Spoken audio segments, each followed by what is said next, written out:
Halo pemirsa, dua bocah dibawa kabur dan dijadikan jaminan di konter pengiriman uang oleh orang tak dikenal. Pelaku meminta transfer uang dan akan membayar setelah menitipkan dua korban. Saya Anggita Disastra, kita jumpa lagi di program Berita Kriminal. Bersama kita akan mengungkap dunia kejahatan dengan berbagai laporan kriminal dalam Sergap.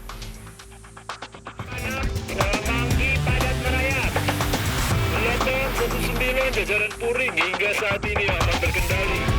86 bantuannya 87 jajaran kuda 86. Kita ke informasi pertama pemirsa, dua ruko gudang penyimpanan aksesoris handphone di Gambir, Jakarta Pusat terbakar.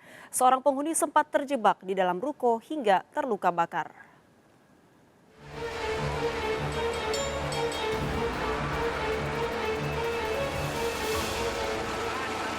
Petugas berjibaku memadamkan api yang membakar dua ruko gudang aksesoris handphone di Jalan Tanjung Selor, Gambir, Jakarta Pusat.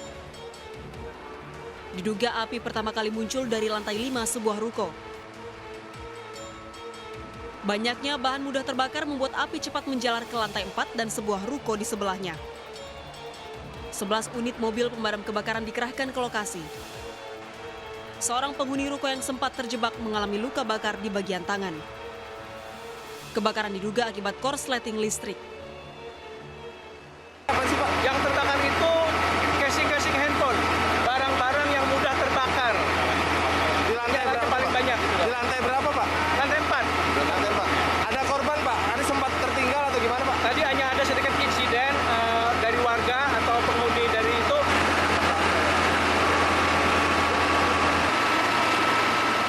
Belum dapat ditaksir berapa kerugian material dari insiden kebakaran ini, namun saat ini juga dari Sudin Damkar sudah berhasil melakukan pemadaman api dan diperkirakan tidak akan ada lagi titik api yang dapat merambat ke ruko lainnya. Dari Jakarta, Nadia Valeri, Oki Mahendra, Aulia Ramadan, iNews melaporkan. Sejumlah ruko dan beberapa sepeda motor di kawasan Babarsari, Sleman, Yogyakarta dirusak dan dibakar sekelompok massa. Diduga aksi perusakan dan pembakaran itu merupakan buntut dari pertikaian antara dua kelompok massa beberapa hari lalu.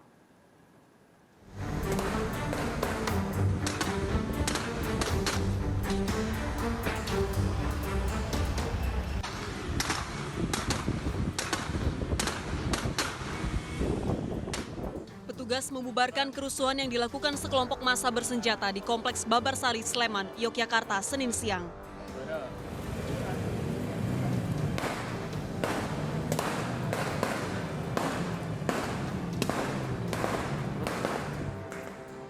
Situasi yang memanas membuat petugas beberapa kali melepaskan tembakan peringatan. Para pelaku bahkan merusak dan membakar sejumlah ruko dan kafe di kawasan ini. Sejumlah kios kecil ikut terdampak kebakaran. 7 unit sepeda motor yang berada di lokasi kejadian ikut menjadi sasaran amukan massa. Aksi perusakan ini dipicu pertikaian berujung penganiayaan dua kelompok pemuda di sebuah tempat karaoke Sabtu lalu. 3 orang terluka dalam insiden itu, membuat para pelaku berniat membalas dendam dan berujung bentrok antar dua kelompok massa. Terjadi penganiayaan dan salah satu korban ini adalah teman-temannya dan minta untuk penjelasan terkait dengan penanganan perkara. Tadi sudah kita komunikasikan, memang sempat berjalan ke sini, kemudian bergerombol. Tak ada korban dalam peristiwa ini.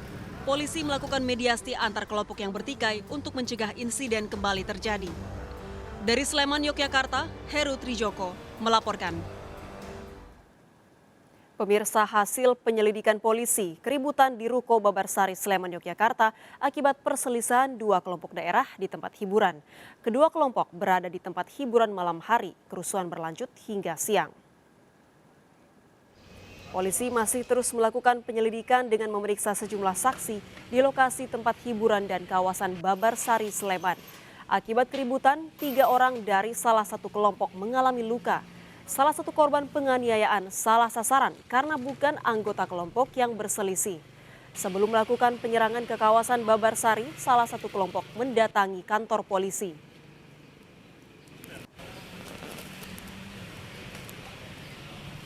setelah selesai ditanya oleh kasirnya apakah sudah bayar atau belum.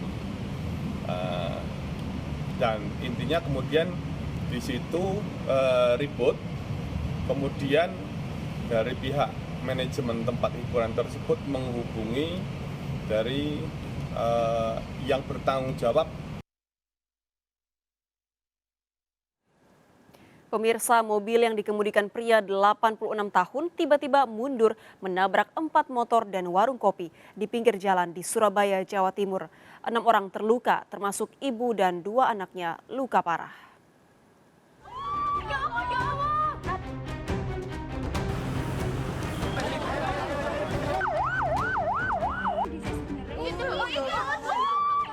Sebuah mobil tiba-tiba mundur menabrak warung kopi dan sejumlah sepeda motor yang terparkir di depan warung kopi di Jalan Kapas Kerampung, Tambak Sari, Surabaya, Jawa Timur, Senin siang kemarin. Akibatnya, 6 orang luka-luka tergeletak di pinggir jalan, 2 diantaranya anak-anak.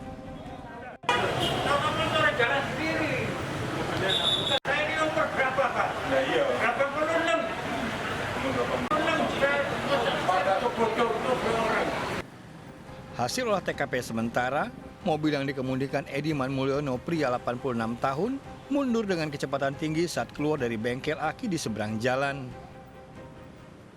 Pak, tadi itu ngantuk atau gimana tuh Pak? Ngantuk. Mobilnya jalan sendiri kok mobilnya. Bapak ngantuk juga tadi? Bukan saya setir, saya tidak setir. Oh, nggak ngantuk tadi? Tadi beli apa sih Pak? Saya tidak setir, mobilnya jalan sendiri. Penyebab kecelakaan diduga faktor usia dan kurang konsentrasinya saat pengemudi. Karena mungkin ini usia sudah di atas 80 Bapak ini usia. Jadi pada saat mungkin atlet, mungkin dia salah masukkan mungkin atau bagaimana. Setelah itu dia ngegas, kelihatannya ngegasnya mungkin nggak terasa. Kemudian ngegasnya dengan kecepatan tinggi, atletnya itu sehingga nabrak kendaraan yang ada di belakang. Berarti berjalan mundur ya tadi Pak? Berjalan mundur kendaraannya. Seluruh korban luka dirawat intensif di RSUD Dr. Sutomo, Surabaya. Sementara pengemudi beserta mobilnya diamankan ke unit Laka Lantas Polrestabes Surabaya. Dari Surabaya, Jawa Timur, Yuda Prawira melaporkan. Jasad seorang pemuda warga Kosambi, Jakarta Barat yang tenggelam di Kalijodo, Penjaringan, Jakarta Utara berhasil ditemukan. Korban terjatuh saat duduk di atas tanggul bersama teman-temannya.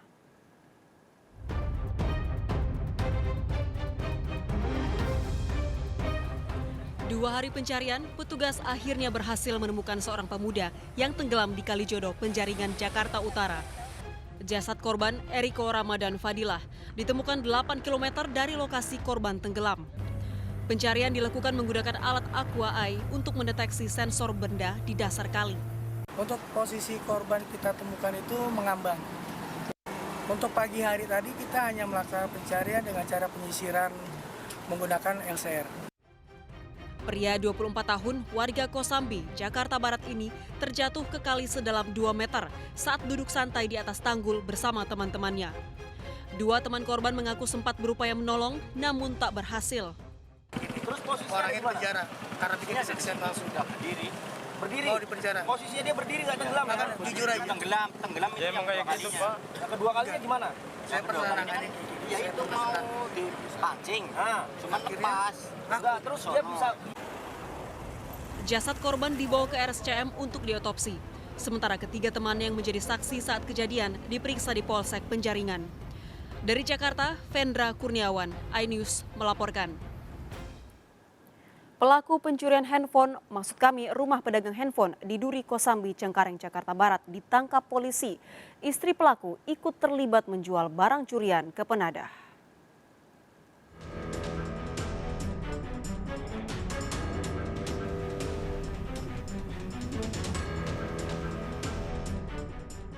Komplotan pencuri rumah seorang penjual ponsel di Duri Kosambi, Cengkareng, Jakarta Barat berhasil ditangkap polisi. 2 hari setelah aksi pencurian, para pelaku diringkus di rumah kontrakan di Tangerang Selatan dan Bogor. Kedua pelaku yang beraksi dengan membobol pagar dan kunci pintu rumah itu ditangkap bersama 2 orang lainnya. Polisi menangkap istri seorang pelaku yang bertugas menjual barang curian dan seorang penadah. 70 unit ponsel hasil curian, perhiasan emas, sepeda motor, dan pakaian para pelaku diamankan polisi sebagai barang bukti. Sementara sejumlah unit handphone, sebuah laptop, dan komputer milik korban yang dijual pelaku dalam pelacakan polisi. Keempat pelaku merupakan komplotan spesialis pencurian rumah kosong.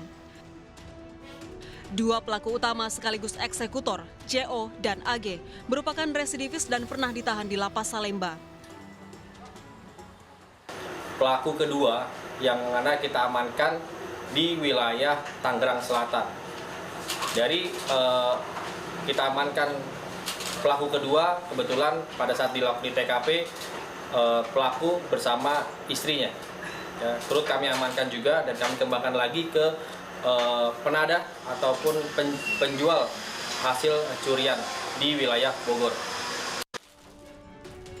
Atas perbuatannya, para pelaku terancam hukuman 7 tahun penjara. Dari Jakarta, Miftahul Gani, iNews melaporkan. Pemirsa, polisi Gadungan yang menganiaya seorang ibu dan anaknya di Bekasi, Jawa Barat berdalih butuh uang untuk bayar utang pada kekasihnya. Saat beraksi, pelaku yang mengaku dari satuan narkoba mencari suami korban untuk meminta uang damai.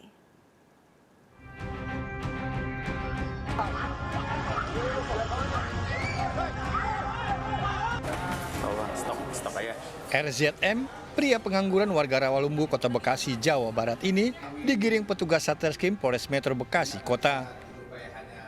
Pelaku ditangkap setelah menusuk seorang ibu dan anaknya di Jalan Cipete Raya, Mustika Sari, Kota Bekasi.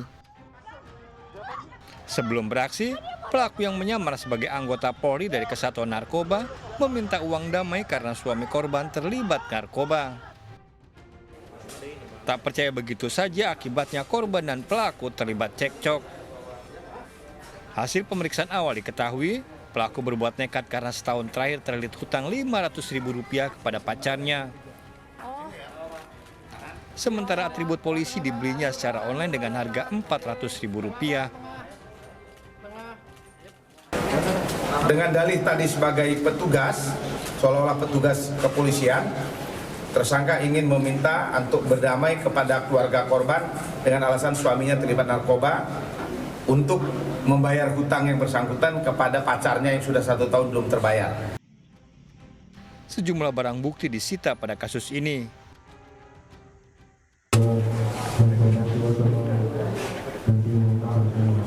Kenapa? Oh, bantu.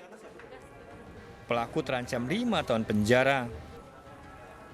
Akibat perbuatan pria pengangguran tersebut, kedua korban menjalani perawatan intensif di RSUD Kota Bekasi. Dari Bekasi, Jawa Barat, Rahmat Hidayat melaporkan. Seorang pria melepas tembakan saat pelantikan Kepala Desa Cinta Damai di Deli Serdang. Aksi pelaku yang merupakan simpatisan kepala desa terpilih viral di media sosial.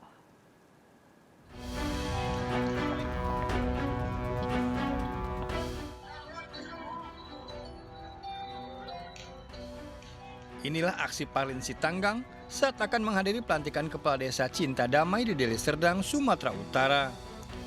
Seperti seorang koboi, simpatisan Kepala Desa terpilih Boru J. Sitanggang tersebut meletuskan tembakan ke udara di tengah kerumunan. Pelaku yang menjalani pemeriksaan mengakui senjata tersebut merupakan airsoft gun dan memiliki kartu kepemilikan senjata. Merupakan simpatisan dari Kepala Desa.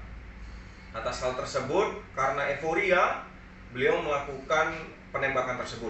Untuk sementara, pelaku lagi kami amankan, kemudian senjata juga kami amankan, dan selanjutnya kami akan berkoordinasi dengan pengelola yang mengeluarkan izin. Saat ini pelaku masih menjalani pemeriksaan. Dari Medan, Sumatera Utara, Adi Palapaharap melaporkan. Pemirsa, awasi anak saat bermain. 2 bocah kakak beradik di Probolinggo, Jawa Timur tewas tenggelam di sungai dekat rumahnya. Kedua korban ditemukan 100 meter dari lokasi tenggelam. Memberikan pertolongan pertama pada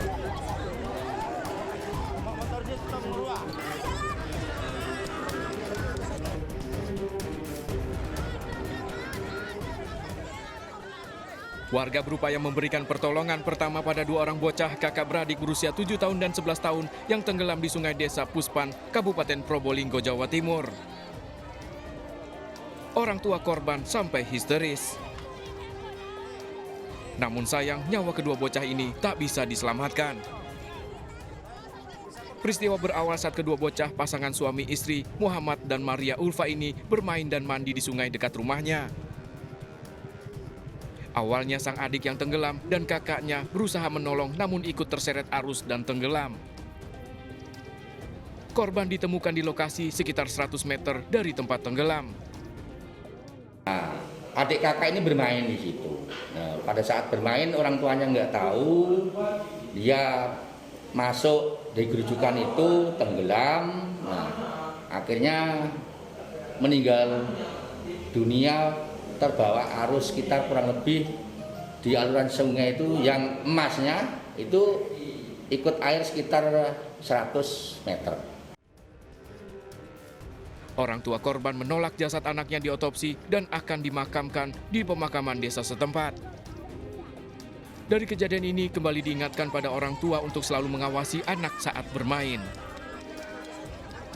Dari Probolinggo, Jawa Timur, Hana Purwadi, iNews melaporkan. 4 bocah laki-laki di Cipondoh, Tangerang jadi korban pencabulan yang dilakukan tukang bubur keliling. Ikuti informasi lengkapnya sesaat lagi, tetap di Sergap.